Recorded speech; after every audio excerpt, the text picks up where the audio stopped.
irin ko sufi de rowa sufi te ha Abdul Qadir ha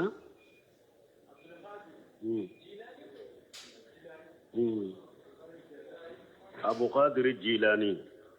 Abdul Qadir Jilani sufi te min ahli sunna wal jamaa Abu Hanifa kama jabi de la wala mɔgɔw de dan tɛmɛna kɔfɛ k'a bato k'a fara ala kan mɛ ale yɛrɛ tɛ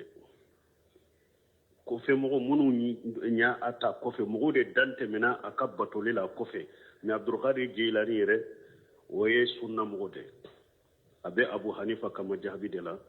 o sufi tɛ bidiya mɔgɔ tɛ mɔgɔw de dan tɛmɛna a la k'a bato k'a sɔrɔ ale ma mɔgɔ ɲamariya Waalaikum salam.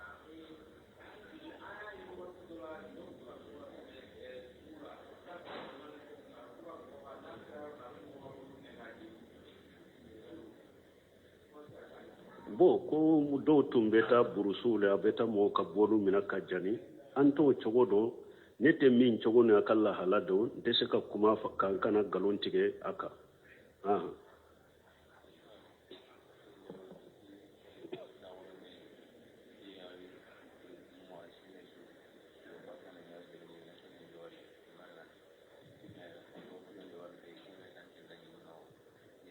Cimani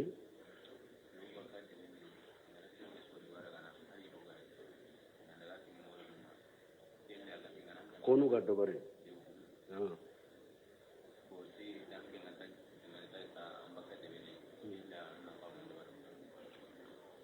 bon ni a bɛ dugu min na a ka a misasi caman fɔlɔ an k'a dɔn u bɛ dugu sugu min don parce que kana to ka nkalonw tigɛ k'u fɔ kan bila kumaw la kuma minnu n y'a delila tan bolo ko dɔw k'olu bɛ dugu min na ko san o san k'u bɛ yaala yaala ka mɔgɔw ka se bɛ maralaw k'i ka se minɛ la diyagoya ni e ma sɔn i ka se ka minɛ ko i bɛ gɛn ka bɔ dugu kɔnɔ k'u bɛ taa se di fana mɔriw de ma u bɛ baara kɛ n'a ye an bɛ hatagiya ni delila b'a bolo hakika b'a la n'a y'a sɔrɔ a bɛɛ ye hakika n'an y'o dɔn an b'a jaabi mais kana nkalon don an da an ka taa kuma mɔgɔw ka fɛn na min ni delila t'a la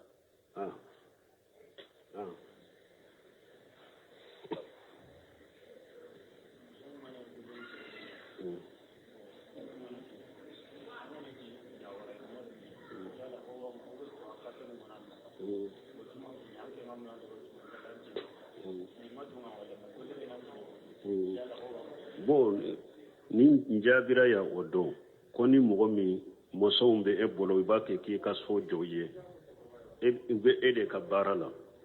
u b'a kɛ ka biriki gosi k'i ye u bɛ e de ka biriki gosi la ni juma wagati sera e ko ka taa juma la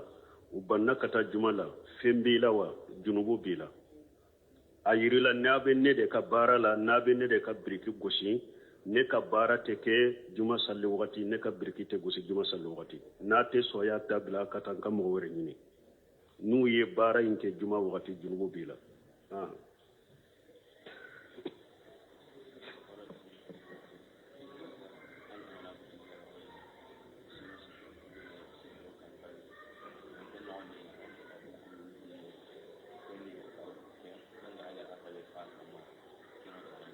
bon ko dɔ ye ɲininkali kɛ ni e ye bitigi ta location na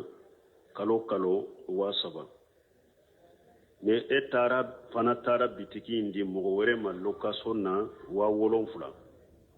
kalo ale bɛ 7,000 di e ma e bɛ bitigi ka 3,000 bɔ a la ka taa d'a ma k'o bɛ cogo di baasi tɛ nin na dɔnnikibaw ko i ka mɔgɔ don a kɔnɔ mɔgɔ min ni e bɛ baara min kɛ bitigi kɔnɔ e ye bitigi ta baara min kama mɔgɔ min b'o baara ɲɔgɔnna kɛ ou bien mɔgɔ min tɛ bitigi in tiɲa e fana ka bitigi kɔnɔna louer o ma 7,000 baasi t'o la ko parce que bitigi kɔnɔna a bɛ komi i y'o san o y'i ta dɛ bitigi kɔnɔna nafa y'i ta dɛ a bɛ daga e fana k'a di mɔgɔ wɛrɛ ma location na min ka ca 3,000 ye baasi t'o la mais i kana mɔgɔ de bila a ka bitigi kɔnɔ min b'a ka bitigi tiɲa a ka kɛ a tigi bɛ komi e ɲɔgɔnna ou bien e bɛ baara min kɛ wala mais ka dɔ fara sara in ka fɛn tɛ ka o la parce que kɔnɔna in nafa e de t'a dɔn cogo min ka di i b'a kɛ o cogo la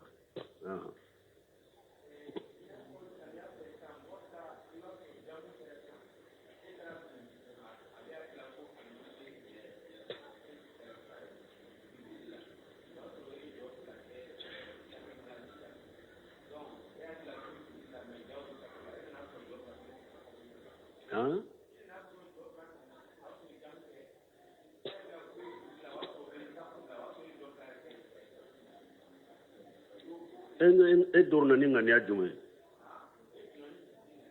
bon ni mogo nana jamu la e y'a sɔrɔ alimamini jama bɛ safo la u yɛrɛ kan fila tɛmɛ mais e kɔni donna ni futuri ŋaniya de wa tuma min alimamini jama ka safora ka naani dafara ye salamu bila e b'a kɛ cogo di sisan i tɛ salamu bila i bɛ wuli ka na n'i ka arakan sabanan ye o y'i ka futuri ye n'i b'a fɛ ka jamu kɛ i bɛ ka safo sali n'i t'a fɛ ka jamu kɛ i bɛ t'i ka so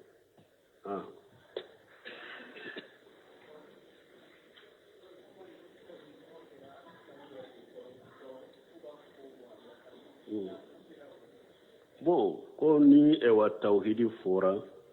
ko a bɛ silamɛw yɛrɛ de tɔɔrɔ ko b'a fɛ wahabiya kan don silama sɛnfulu yɛrɛ dɔrɔn tɛ dɛ jamana in yɛrɛ kɔnɔ minnu b'u yɛrɛ danbe ka taa sunna yɛrɛ ma tawhidi bɛ olu yɛrɛ de tɔɔrɔ fɔlɔ voilà mais tawhidi ka mɔgɔ tɔɔrɔ o tɛ sisan ye o ye depuis galen de depuis galen tawhidi man di mɔgɔ ye depuis nuhu an ma tɛmɛ ka san 1000 san 50 t'a la san 950 a y'a weleli kɛ ka taa tawhidi de ma a ka jamana muma a ma mɔgɔ si sɔrɔ ni jamakulu fitini tɛ u bɛ banna awa ka taalen nuhu la fo kana ka ci dɛ nko don min ciden ye jibrila ye don fɔlɔ min fɔ a siranna a jɔrɔlen nana ko an ba situ ma ko a ka birifini biri ale la ko ale jɔrɔla yɛrɛ kɔrɔ bi a ye ko dɔ ye an ba situ ko i kana siran ala tɛ ko jugu kɛ e la an ba Khadijatu jazakumullahu khairan an ba Khadijatu ko i kana siran ala tɛ ko jugu kɛ i la e bɛ fantanw dɛmɛ i bɛ hinɛ ale timɛnw la i bɛ kow dɔw kɛ ni e tɛ mɔgɔ bɛɛ tɛ se k'olu kɛ mɔgɔ min bɛ ɲumanya kɛ nin cogo la ala t'i tɔɔrɔ mais a y'a sɔrɔ cɛkɔrɔba dɔ bɛ Maka Warakatu bun Nawfal a kɔrɔla kosɛbɛ arabu de don mais a tun donna nasara diina de la ka nasaraw ka kitabu kalan a bɛ nin ko sugu kalama an ba Khadija tun bilala ciden ɲa ni ciden taara o sɛgɛrɛ a ko ciden ye malika in ye cogo min a ye min ɲa a y'a ye cogo min a k'a fɔ cɛkɔrɔba in ye Warakatu bun Nawfal tuma min ciden y'a cogo fɔ Warakatu bun Nawfal ye a ko haja namusu lezi unjila la Musa wa Isa emberenin kan na nasaraw ka kan o b'a fɔ Jibrila de ma namus a ko Jibrila min jigina Musa ka k'a kɛ ciden ye ka jigi Isa kan k'a kɛ ciden ye o de bɛna i fana ma i bɛna kɛ ciden ye mais n b'a kanu don bi n'i ka mɔgɔw b'i labɔ yan a k'i sɔrɔ kamalen kɔrɔ ye ni n b'i dɛmɛ nin kuma ye ciden kɔnɔna fili ciden bonyalen bɛ makankaw bolo cogo min a bonyalen b'a ka kabila bolo cogo min Mahamadul Amin danayama a tanunen dɔ fan bɛɛ ko don bɛna ne ka mɔgɔw ni bɛ ne juguya fo kan gɛ o ye ciden kɔnɔna fili dɛ a ko awa mɔgɔriyahumu yayi a ko cɛkɔrɔba in ma ne ka mɔgɔw bɛna ne labɔ yan a ko a ma ma jita ahadan bima jitu bihi illa udiya a ko i ni min filɛ kana makankaw la a ko mɔgɔ si n'a mana abada dugumɔgɔw la jama la fo y'i kɔ ala kelen pewu ka bato fo i kana fara kan a ko ni mɔgɔ si i ni min bɛna mɔgɔ si n'a mana abada min m'i kɔ de kabili kɔntoro la k'i juguya dɛ min ye tawhidi ala kelen pewu ka bato donc tawhidi kɔniya o ye laada kɔrɔ de depuis gale depuis cidenw o de y'a to dɔnnikɛbaw ko yɛrɛ ko welelikɛla e ko ye welelikɛla de e bɛ yɔrɔ la i bɛ weleli kɛ e ko ye karamɔgɔ ye e ye diinamɔgɔ ye jugu t'i la i ni bidiyamɔgɔ tɛ ɲɔgɔn na i ni musiriki tɛ ɲɔgɔn na ko e ka si ka yɛrɛ la i tɛ diina kan mo ba fo ko ale be dawala de ale be kutuba kala ale be wajulu ni feuna dugu tala be ba kana ni mo site kelela jamana kono mushriku fana be jamana kono bidia mo be jamana kono mais ale ni mo site kelela mo site feun fay ani be benendo dina tabolo ko ka shika yirela de mais ni mo be yorola e ko ye weleli kela de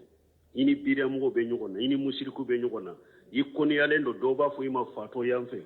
do ba fo ni ma ni ne ma dala ni fata lawo de ba fo ima yamfe ko dictateur de do ba fo ima yamfe ko abijo bede lawo do ba fo ima yamfe ko ewa ate kuma choko de do ado ko ibe shiraka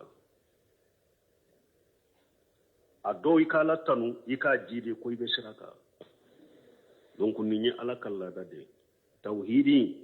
akanu baka ka dogo koy nimbe tawhid ko وما يؤمن أكثرهم وما كان أكثر الناس ولو حرست بمؤمنين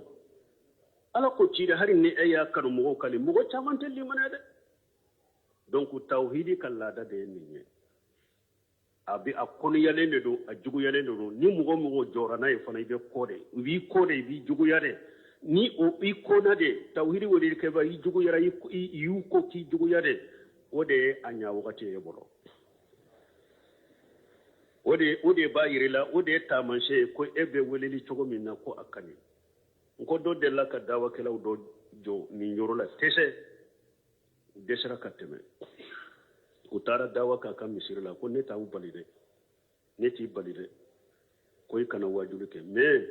sani ki ka wajulu ke mi nye tawhidi qualité saba ciden be ka weleli furo ambete ciden de ko ama fambe de ciden ko ko awa ko ciden ka wolele chogo ya damina tawhidi de la adamina tawhidi da folo tawhidi qualité saga iko qualité saba iko prepare la tige mogo ye folo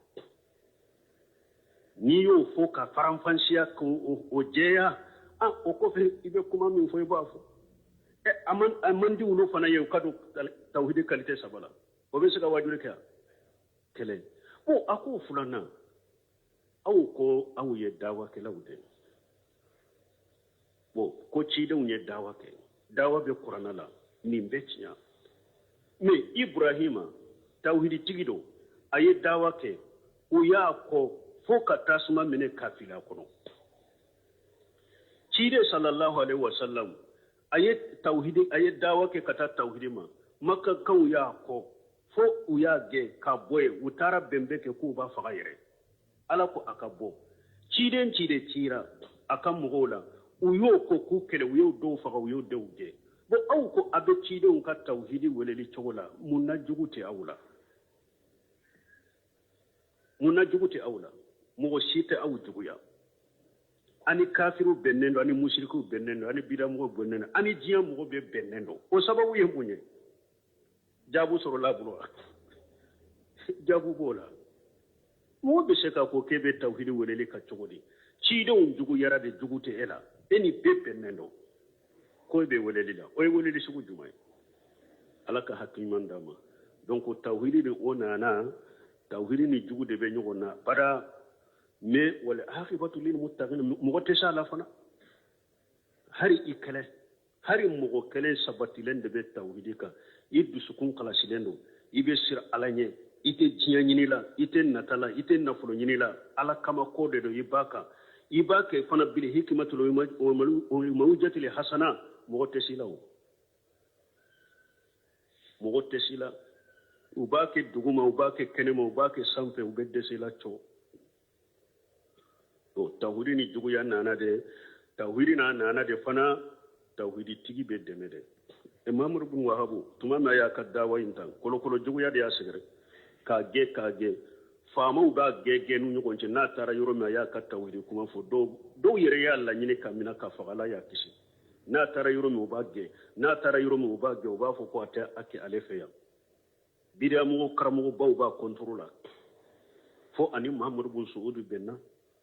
munum be sisa wo ulumu ke duruna nyugo ube nta hakedo muhammad bin suud fo ala na anobe o koyo i dawa mimbe e bolo wode kadine e ka dawa yinke ka dina defani ka doniye ne fana bi ko k'i defa nin ka moye ko ye tawhidi dɔn cogo de la awo b'a fɔ Mahamadu bin Wahabu tun bɛ jahadu a ma mun kelen kɛlɛ a y'a ka tawhidi dawa min de kɛ jamakulu minnu n'u y'a ka weleli mɛn dɛ n'u sera n'a jɛnsɛnli ye olu de tun bɛ kɛlɛ foromɛ ka na bin a kan a bɛ dugu min na ko diyagoya u k'a kɛlɛ k'a faga k'a n'a ka jama bɔ ye donc u bɛ kɛlɛ ta k'u tigi segira la b'u dɛmɛ kan a ka jahadu kɛra nin cogo de la kalandenw b'a fɛ a ka kitabu ni Mahamadu bin Abdul Wahabu ka dawa kitabu dɔ bɛ yen hali n y'a mɛn Sheikh Salih Fawzani yɛrɛ la a ko huwa silahuna wa iddatuna ba'da Allah a ko kitabu de ye olu ka bamure ani labɛnfɛn min b'olu bolo ka musiriku makɔnɔ ka biramɔgɔw makɔnɔ ko o ye o kitabu de Ala ta kɔfɛ ad-duraru saniya fi awjubiyati najidiyya kitabu ye mujalladu 16 ne ka kitabu in kumande kasa ka bɔ Saudiya ni sisan se san 24 duraru saniya san 24 jiju 16 Muhammad ibn al-Wahhab ka dawa cogo ani nejidi tun b'a fɔ Saudiya ma wagati ko nejidi karamɔgɔ ba ni mufti ba mu tɛmɛna ye olu bɛɛ de ka kuma bɛ kitabu in kɔnɔ aqida ni tawhidi ni salafiyɛnw taabolo duraru saniya ni y'o ta ko kalanbalima Muhammad ibn Wahhab ye sɛgɛ min ye a ye letara min ci a ye letaraw ci masakɛ minnu ma n'a b'u wele ka na Ala ma dɔɔnikɛbaga minnu n'u bɛ taa ka mankutu jugu fɔ a ye ni a bɛ letiri sɛbɛn ma u taara nin fɔ ne ye a n tɛ nin ye ne ye nin de ne ye nin de n ka dawa ye nin de n ka dawa ye nin de a bɛɛ b'o kitabu de kɔnɔ balima Ala ka hakiliman d'a ma nin tawhidi nin juguya nana de mais mɔgɔ tɛ se nin tawhidi la fo ka taa diɲɛ wuli wagati surunya wa alaikum salam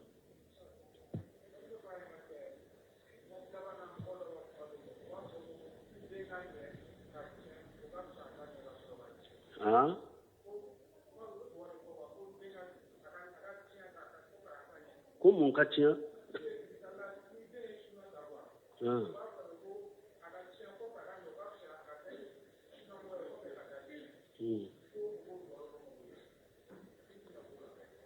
u b'o duwawu fɔ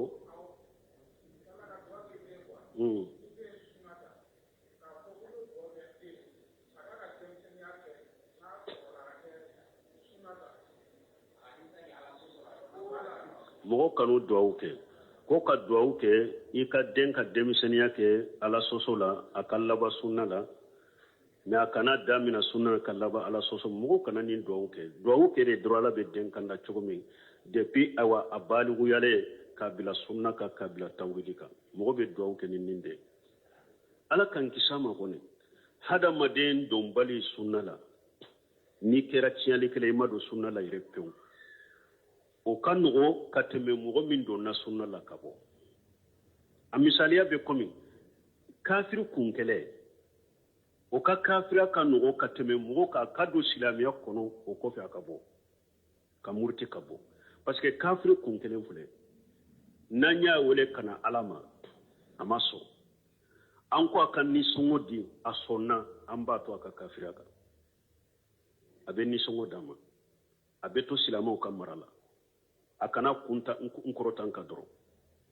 mais ni mɔgɔ donna diina la a kɛra kafiri ye cidenw kan k'o faga dɛ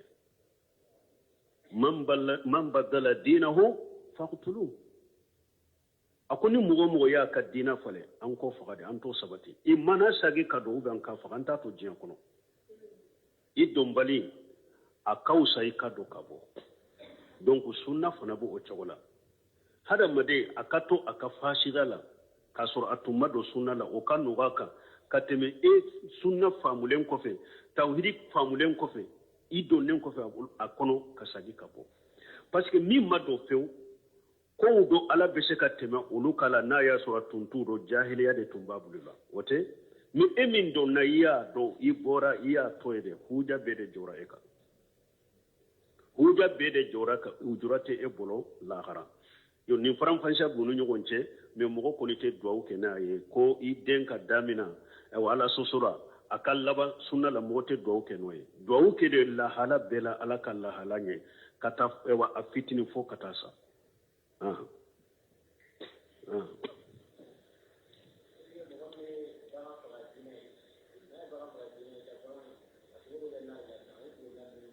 bon ko ni mɔgɔ min bɛ bagan faga jinna ye n'o sogo dɔnna n'a minɛ o n'a dunni dagara ban olu ye kuranɛ aya de ye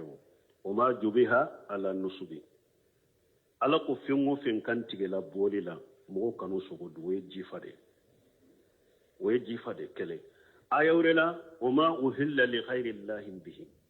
fɛn o fɛn fana kantigɛtɔ hari a ma kantigɛ bɔli la dɛ mais a kantigɛtɔ u ye fɛn wɛrɛ de tɔgɔ fɔ a la min tɛ bisimilahi ye ya fulana k'a kantigɛ o fana ye jifa ye mɔgɔ kan'o dun dɛ fɛn min kantigɛtɔ fɛn wɛrɛ tɔgɔ fɔra a kantigɛli la min tɛ ala ye kan'o dun jifa dɔ min kantigɛra bɔli la a kantigɛra kaburu la su la kaburu la nin bɛ jifa kana sogo dun a bɛ dumuni min na kana don i da kɔnɔ k'a dun jifa dɔ haramu dɔ a tɛ dun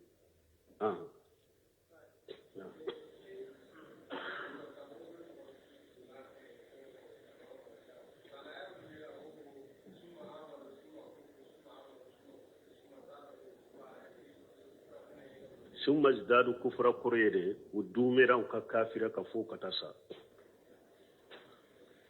من نمو من توبرا كتوبو بمنا ثم ازدادوا كفرا ودوميرا كافرا كفو سيا وعلى يوم القيامة دولة التي توبو من النونده ثم ازدادوا كفرا ويتورو كافرا كجيري فو كتاسا وسارو كافرا لا نيني ينده من نمو توبرا isa gira aya wure fana bola ومن يرتد منكم عن دينه ومن يرتد منكم عن دينه ثم يموت فيموت وهو كافر فابتدت اعمالهم ala ko ni mɔgɔ min murtila ka bɔ i ka diina la i sara i ka kafiriya kan e de ka baaraw bɛ tiɲɛ summa fayamutu mais ni ma sa don ni tubira don i ka tubu bɛ minɛ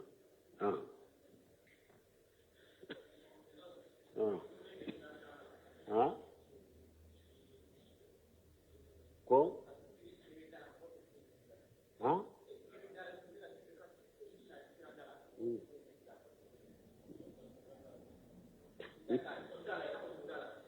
ko sigila i ka da la ka dumuni kɛ mɔgɔ ɲɛ bolo o bɛ cogo di bon n'a y'a sɔrɔ e ye mɔgɔ ye mɔgɔ kɔrɔsili bi kan i ye karamɔgɔ ye i ye wajurukɛla ye i ye kutuba kalannaw ye i ye mɔgɔ ye bonyalen don silamɛya kɔnɔ almaruwa hadamadenya dafalen kan'o sugu kɛ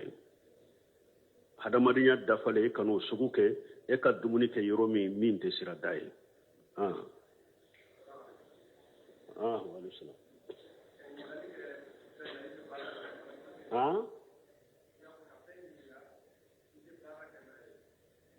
Mame bon ko ka ɲininkali kɛ fɛn na ni a jaabira i tɛ baara kɛ o bɛ cogo di bon hadamaden bɛ fɛn dɔ ɲininka ala de ko kuranna kɔnɔ fasalu ahla jikri in kuntum la ta'lamun an bɛ ɲininkali an tɛ mɔgɔw lagosi ɲininkali in na e bɛ se ka ko dɔ ɲininka i b'a dɔn bi ala ma limana ya ala ye sariya d'a ma n'i bɛ baara kɛ n'a ye mais don bɛ na ala b'a nɔgɔya i bɛ baara kɛ n'a ye kɛlɛ filanan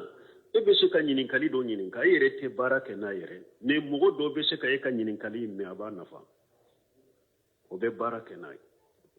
wala ka baara kɛ n'a ye kɔni n'i kɔni ye min ɲininka i y'a dɔn i se b'a la ka baara kɛ n'a ye o de dafalen don bon ni e se bɛ min na i y'a ɲininka i se b'a la k'a kɛ i ma kɛ huja jɔr'i kan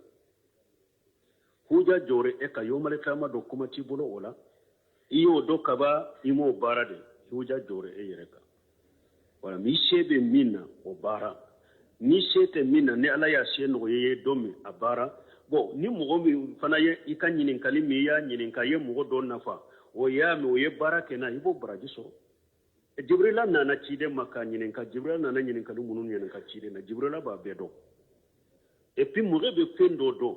i bɛ karamɔgɔ ɲininka a la dɔnnikɛbagaw ɲininka a la pour k'a jaabi mɔgɔ wɛrɛ k'a dɔn o de y'a to jibrila nana ciden ɲininka fɛn o fɛn na hadisa ja in na a b'a bɛɛ dɔn ni ciden ye min fɔ a b'a fɔ sada bɛ taa fo sɛbɛw ko anw kabakura nin na dɛ e bɛ fɛn ɲininka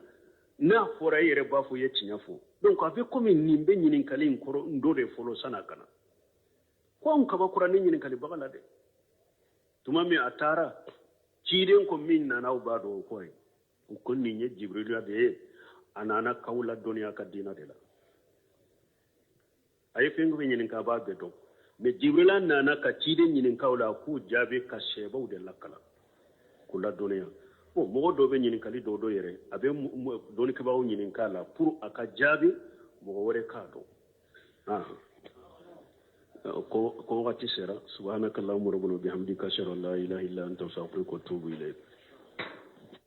ayre ko sufi de rowa sufite abdul qadir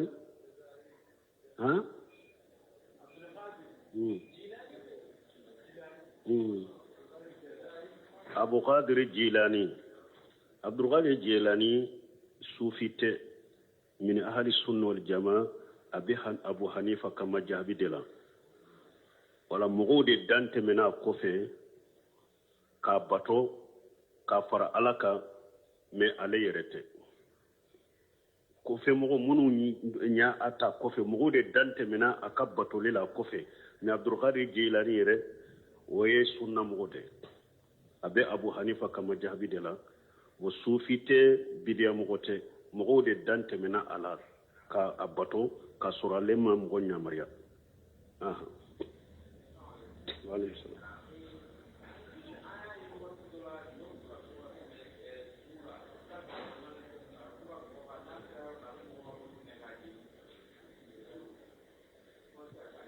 bo ko do tumbeta burusule abeta mo ka bodu mina kajani anto chogodo nete min chogono akalla halado dese ka kuma kana galon tige aka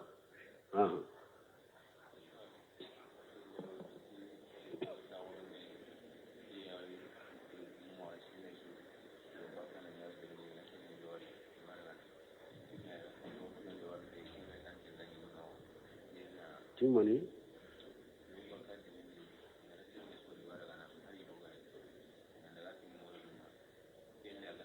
konu ga dobare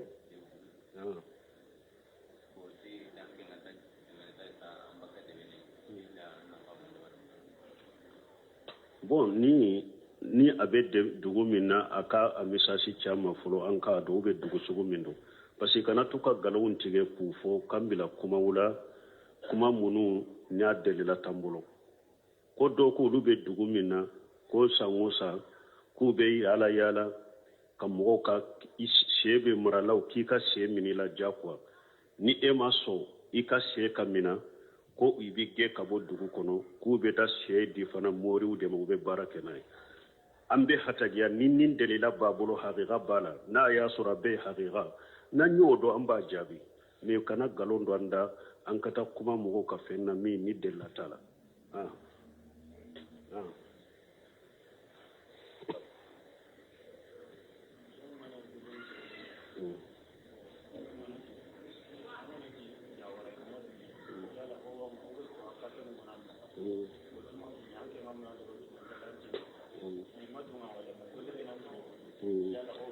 bon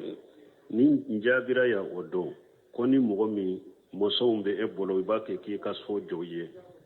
e be ede ka barala ube ba ke ka birki gosi kiye ube de ka birki gosila ni juma wakati sera e ko kata jumala ubanna kata jumala fembila wa junubu bila ayirila nabe ne de ka barala nabe ne de ka birki gosi ne ka bara te ke juma salli wakati ne ka birki te gosi juma salli wakati na te soya tabla kata ka mo wore ni nu ye bara inte juma wakati junubu bila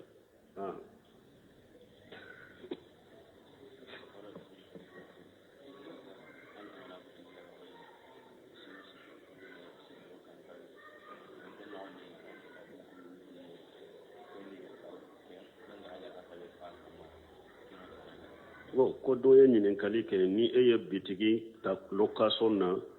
kalo wasaba mais e fana taara bitigi in di mɔgɔ wɛrɛ ma location na 7,000 kalo ale bɛ 7,000 di e ma e bɛ bitigiti ka 3,000 bɔ a la ka taa d'a ma